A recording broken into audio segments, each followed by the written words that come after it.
Hi friends, ഇന്നത്തെ വീഡിയോയിൽ ചെയ്യാൻ പോകുന്നത് ഈ ഒരു നെക്ക് ഡിസൈനാണ്. ലോങ് ഫ്രഞ്ച് നോട്ട് യൂസ് ചെയ്തിട്ടാണ് ഈ ഫ്ലവേഴ്സ് ചെയ്തിരിക്കുന്നത്. ഈ ഫ്ലവേഴ്സ് വരയ്ക്കാനും അതുപോലെ തന്നെ പെർഫെക്റ്റ് ആയിട്ട് ചെയ്യാനുമുള്ള കുറച്ച് ടിപ്സൊക്കെ ഈ ഒരു വീഡിയോയിൽ എക്സ്പ്ലെയിൻ ചെയ്യുന്നുണ്ട്. അപ്പോൾ ഈ വീഡിയോ ഫുള്ളായിട്ട് എല്ലാവരും കണ്ടു നോക്കുക, നല്ല യൂസ്ഫുൾ ആയിരിക്കും. ഇതിൽ യൂസ് ചെയ്തിരിക്കുന്ന ഫ്ലവർ ഡിസൈൻ ഇതാണ്. ഇതുപോലെ പേപ്പറിൽ വരച്ചിട്ട് ക്ലോത്തിലേക്ക് ട്രേസ് ചെയ്തെടുത്താൽ മതി. ഫുൾ ഡിസൈനായിട്ട് വരയ്ക്കേണ്ട ആവശ്യമില്ല, ഓരോ ഫ്ലവേഴ്സായിട്ട് ക്ലോത്തിലേക്ക് ട്രേസ് ചെയ്തെടുത്താൽ മതി. പിന്നെ ട്രേസ് ചെയ്യാൻ ബുദ്ധിമുട്ടാണെങ്കിൽ കട്ടിയുള്ളൊരു പേപ്പറിൽ വരച്ചിട്ട് അത് കട്ട് ചെയ്തിട്ട് അത് വെച്ചിട്ട് ക്ലോത്തിലേക്ക് നമുക്ക് വരച്ചെടുക്കാൻ പറ്റും. ഇതുപോലെയാണ് വരച്ച് കട്ട് ചെയ്തെടുക്കേണ്ടത്. ഈ ഫ്ലവർ വരയ്ക്കാനായിട്ട് 3 ലൈൻസാണ് ഇതുപോലെ വരച്ചു കൊടുക്കുന്നത്. 3 ലൈൻസ് വരച്ചിട്ട് ആ ലൈൻസ് തമ്മിൽ ജോയിൻ ചെയ്തെടുത്താൽ മതി. ഇതുപോലെ ഇവിടെ ജോയിൻ ചെയ്തിട്ട് ലൈൻസ് വരച്ചെടുത്താൽ മതി. 1.5 ഇഞ്ചുള്ള 3 ലൈൻസാണ് ഞാനിവിടെ വരയ്ക്കുന്നത്. വലിയ ഫ്ലവർ വേണമെങ്കിൽ ലെങ്ത്ത് കുറച്ച് കൂട്ടിയെടുത്താൽ മതി. ഈ ഒരു ഡിസൈനിൽ ഈ കറക്റ്റ് അളവിലുള്ള ഫ്ലവേഴ്സാണ് യൂസ് ചെയ്യുന്നത്. ഇതുപോലെ 3 ലൈൻസ് വരച്ചെടുക്കണം. ഈ ലൈൻസ് തമ്മിലുള്ള അകലം ആദ്യം ഒന്ന് മാർക്ക് ചെയ്ത് കൊടുത്തിട്ട് വരയ്ക്കുകയാണെങ്കിൽ കറക്റ്റായിട്ട് വരച്ചെടുക്കാൻ പറ്റും.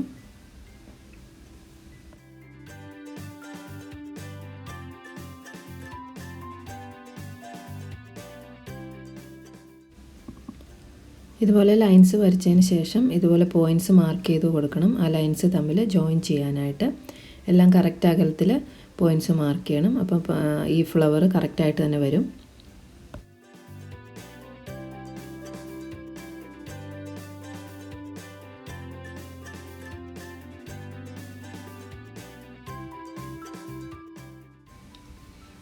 ഈ ഒരു ഡിസ്റ്റൻസ് 1/2 ഇഞ്ചാണ് ഉള്ളത്. അപ്പോൾ ആദ്യം പോയിൻ്റ് മാർക്ക് ചെയ്യുമ്പോൾ തന്നെ എല്ലായിടത്തും 0.5 മാർക്ക് ചെയ്തിട്ട് വരയ്ക്കുകയാണെങ്കിൽ കറക്റ്റായിട്ട് വരും.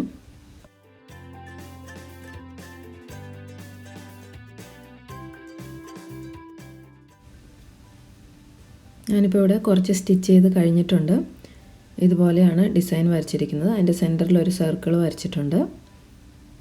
ഈ ഒരു കറക്റ്റ് മെഷർമെൻറ്റ് യൂസ് ചെയ്തിട്ട് തന്നെയാണ് വരച്ചിരിക്കുന്നത്. അപ്പോൾ ഈ ഒരു ഫ്ലവർ ചെയ്യുമ്പോൾ അത് കറക്റ്റായിട്ട് അതിൻ്റെ ഓരോ പെറ്റലും ചെയ്യാനായിട്ട് ഇതുപോലെ സെൻറ്ററിൽ ലൈൻസ് വരച്ചു കൊടുത്താൽ സ്റ്റിച്ച് ചെയ്യുമ്പം അത് യൂസ്ഫുൾ ആയിരിക്കും. ഇതുപോലെ ഓരോ പെറ്റലിൻ്റെയും സെൻറ്ററിലും പിന്നെ ആ ഒരു പെറ്റൽ അടുത്ത പെറ്റലുമായിട്ട് ജോയിൻ ചെയ്യുന്ന അവിടെയും ഓരോ ലൈൻസ് വരച്ചു കൊടുക്കണം. അപ്പോൾ നമ്മൾ സ്റ്റിച്ച് ചെയ്ത് വരുമ്പം കറക്റ്റ് എല്ലാ സ്റ്റിച്ചും ആ ഒരു ഡിസ്റ്റൻസിനുള്ളിൽ നിർത്താനായിട്ട് അത് ഹെൽപ്പ് ചെയ്യും. ഇങ്ങനെ ചെയ്യണമെന്ന് നിർബന്ധമൊന്നുമില്ല, ഡയറക്റ്റായിട്ട് നമുക്ക് ചെയ്യാൻ പറ്റും. ഇങ്ങനെ ചെയ്തില്ലെങ്കിൽ ചിലപ്പോൾ ഇതുപോലെ ഇങ്ങോട്ട് സ്റ്റിച്ച് ചെരിഞ്ഞു പോകാനുള്ള സാധ്യതയുണ്ട്. അതുകൊണ്ടാണ് ഇതിങ്ങനെ ചെയ്യുന്നത്.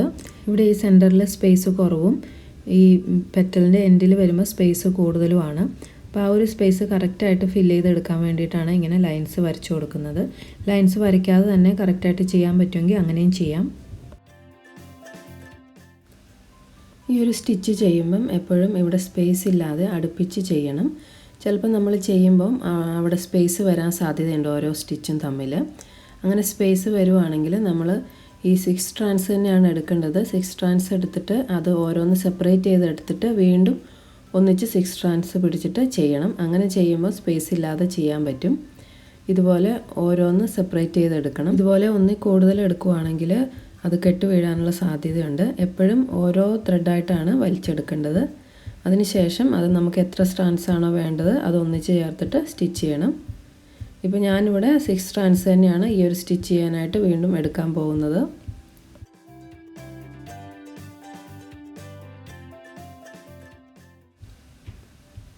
ഇപ്പോൾ ഇതാണ് 6 സ്ട്രാൻഡ്സ് തിരിച്ചെടുത്തിട്ട് ഒന്നിച്ച് പിടിച്ചിരിക്കുന്നത്. ഇത് ഷോപ്പിൽ നിന്ന് വാങ്ങുമ്പോൾ കിട്ടുന്ന പോലെ തന്നെ എടുത്തിരിക്കുന്നതാണ്. രണ്ടും 6 സ്ട്രാൻഡ്സ് തന്നെയാണ്. ഇത് രണ്ടും തമ്മിൽ ചെറിയൊരു തിക്നെസ് വ്യത്യാസം പോലെ തോന്നുന്നുണ്ട്. അപ്പോൾ ഇതുപോലെ തന്നെ എപ്പോഴും ചെയ്യണമെന്നില്ല. അപ്പോൾ ഇവിടെ ഞാനിപ്പോൾ യൂസ് ചെയ്തിരിക്കുന്നത് ഇതുപോലെ സെപ്പറേറ്റ് ചെയ്തിട്ടാണ്. അപ്പോൾ ഇവിടെ സ്പേസ് ഇല്ലാതെ ചെയ്യാൻ പറ്റിയിട്ടുണ്ട് ഓരോ സ്റ്റിച്ചും തമ്മിൽ. ആദ്യം നമ്മൾ അല്ലാതെ തന്നെ ചെയ്ത് നോക്കണം. ചെയ്ത് നോക്കുമ്പോൾ സ്പേസ് ഉണ്ടെങ്കിൽ ഇതുപോലെ സെപ്പറേറ്റ് ചെയ്തിട്ട് ചെയ്ത് നോക്കുക. അപ്പോൾ സ്പേസ് കുറവായിരിക്കും.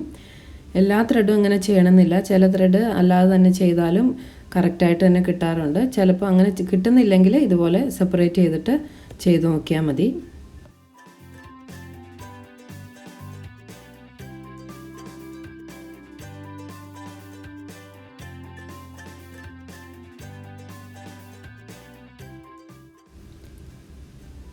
ഈ ഒരു സ്റ്റിച്ച് ചെയ്യാൻ വേണ്ടി ആദ്യം ആ സർക്കിളിൻ്റെ അവിടെ നിന്ന് താഴേന്ന് നീഡിൽ കുത്തിയെടുക്കണം.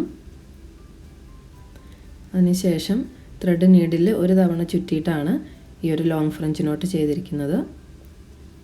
എപ്പോഴും ഇതുപോലെ സെൻറ്ററിൽ നിന്ന് തുടങ്ങുന്നതാണ്, അതായത് ഒരു പെറ്റലിൻ്റെ സെൻറ്ററിൽ നിന്ന് തുടങ്ങുന്നതാണ് നല്ലത്. ഡിസൈൻ വരച്ചിരിക്കുന്ന ആ ഒരു ലൈനിലേക്ക് കറക്റ്റായിട്ട് സ്റ്റിച്ച് ചെയ്താൽ മതി. ഇവിടെ ഇപ്പോൾ രണ്ടാമത്തെ സ്റ്റിച്ചും ആദ്യത്തെ സ്റ്റിച്ച് തുടങ്ങിയതിൻ്റെ അടുത്തുനിന്ന് തന്നെയാണ് തുടങ്ങിയിരിക്കുന്നത്. വേണമെങ്കിൽ നമുക്ക് കുറച്ച് മുകളിലേക്ക് മാറ്റി തുടങ്ങാം. ഇതിപ്പോൾ 2 സ്റ്റിച്ച് ചെയ്ത് കഴിഞ്ഞിട്ട് മൂന്നാമത്തെ സ്റ്റിച്ച് ഞാൻ കുറച്ചും കൂടെ മുകളിൽ നിന്നാണ് സ്റ്റാർട്ട് ചെയ്യുന്നത്.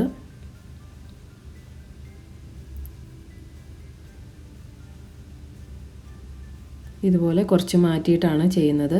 കാരണം താഴത്തെ ആ ഒരു സ്പേസ് കുറവാണ്. അപ്പോൾ ആ ഒരു സ്പേസ് ആദ്യം തന്നെ ഫില്ലായി പോകാതിരിക്കാൻ വേണ്ടി കുറച്ചും കൂടെ കയറ്റിയിട്ടാണ് മൂന്നാമത്തെ ഒരു സ്റ്റിച്ച് ചെയ്യുന്നത്.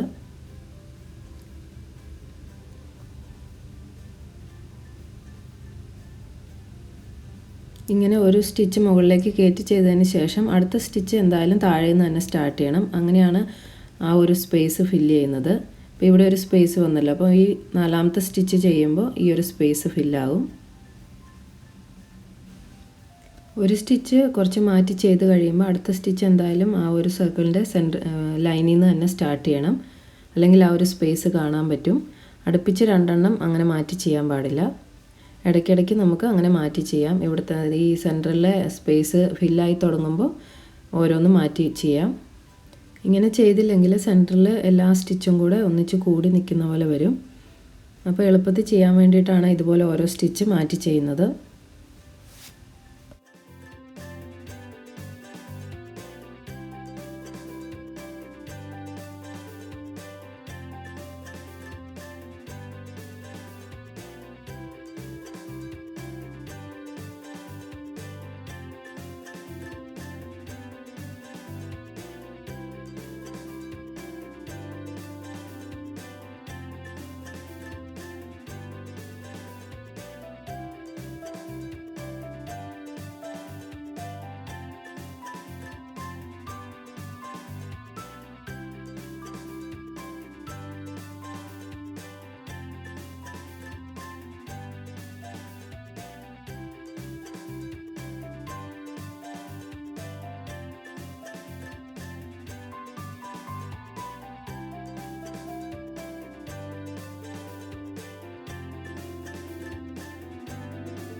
ഇവിടെ ഇപ്പോൾ ഈ ഒരു പെറ്റലിൻ്റെ ഹാഫ് പോർഷൻ ഫില്ല് ചെയ്തപ്പോഴത്തേക്ക് ഒരു 6 സ്റ്റിച്ചസ് ആണ് നമ്മൾ കൊടുത്തിരിക്കുന്നത്.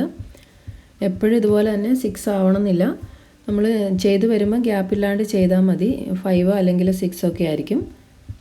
പിന്നെ ഈ ഒരു ഫ്ലവറിൻ്റെ സൈസ് വ്യത്യാസം വരുന്നതനുസരിച്ച് സ്റ്റിച്ചിൻ്റെ കൗണ്ടും വ്യത്യാസം വരും.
ഇവിടെ ഇപ്പോൾ ഫ്ലവേഴ്സ് എല്ലാം ചെയ്ത് കഴിഞ്ഞിട്ടുണ്ട്. ഇനി ഇതിൻ്റെ സെൻറ്ററിൽ ഒരു 7 ബീഡ്സ് ആണ് വെച്ച് കൊടുക്കുന്നത്. ഇവിടെ ഞാൻ യൂസ് ചെയ്യുന്നത് ഹാഫ് ബീഡ്സ് ആണ്. ഹാഫ് ബീഡ്സ് തന്നെ യൂസ് ചെയ്യണമെന്നില്ല, ഏത് വേണമെങ്കിലും യൂസ് ചെയ്യാം. ആദ്യം 6 ബീഡ്സ് എടുത്തിട്ട് ഇതുപോലെ സ്റ്റിച്ച് ചെയ്യണം.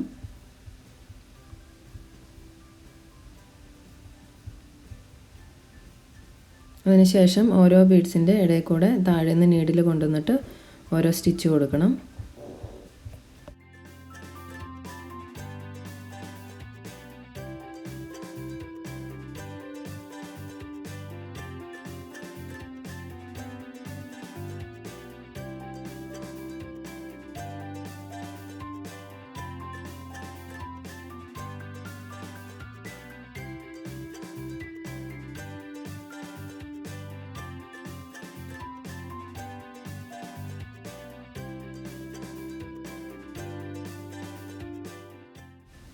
ആദ്യത്തെ 6 ബീഡ്സ് സ്റ്റിച്ച് ചെയ്തതിന് ശേഷം സെൻറ്ററിൽ ഒരു ബീഡും കൂടെ വെച്ച് കൊടുക്കണം.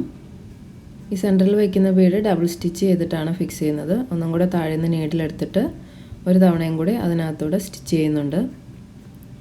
പിന്നെ ഈ 6 ബീഡ്സ് നമ്മൾ ഹാഫ് ബീഡ്സ് യൂസ് ചെയ്തതുകൊണ്ട് ഒന്നും കൂടി അതിൻ്റെ ഉള്ളിൽ കൂടെ നീഡിലെടുത്തിട്ട് ഓരോന്ന് സ്റ്റിച്ച് ചെയ്യുന്നത് നല്ലതായിരിക്കും. അല്ലെങ്കിൽ അത് മറിഞ്ഞു പോകാനുള്ള സാധ്യതയുണ്ട്. സാധാരണ ബീഡ്സ് ആണെങ്കിൽ അങ്ങനെ ചെയ്യേണ്ട ആവശ്യമില്ല.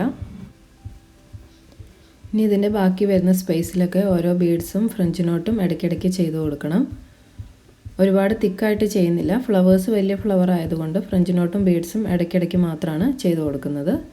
ബീഡ്സ് ഇതുപോലെ ഈ സെൻറ്ററിൽ ചെയ്ത പോലെ ഡബിൾ സ്റ്റിച്ച് ചെയ്തിട്ടാണ് ഫിക്സ് ചെയ്യുന്നത്.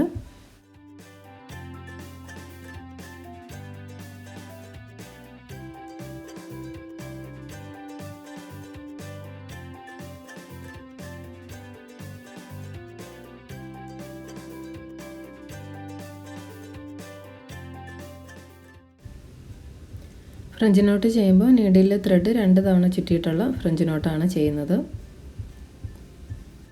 ഫ്രഞ്ച് നോട്ട് കറക്റ്റായിട്ട് ചെയ്യുന്നത് എങ്ങനെയാണെന്നുള്ള വീഡിയോ ഓൾറെഡി അപ്ലോഡ് ചെയ്തിട്ടുണ്ട്. അതിൻ്റെ ലിങ്ക് ഞാൻ താഴെ ഡിസ്ക്രിപ്ഷനിൽ കൊടുക്കാം. ആർക്കെങ്കിലും ഡൗട്ട് ഉണ്ടെങ്കിൽ അത് നോക്കിയാൽ മതി.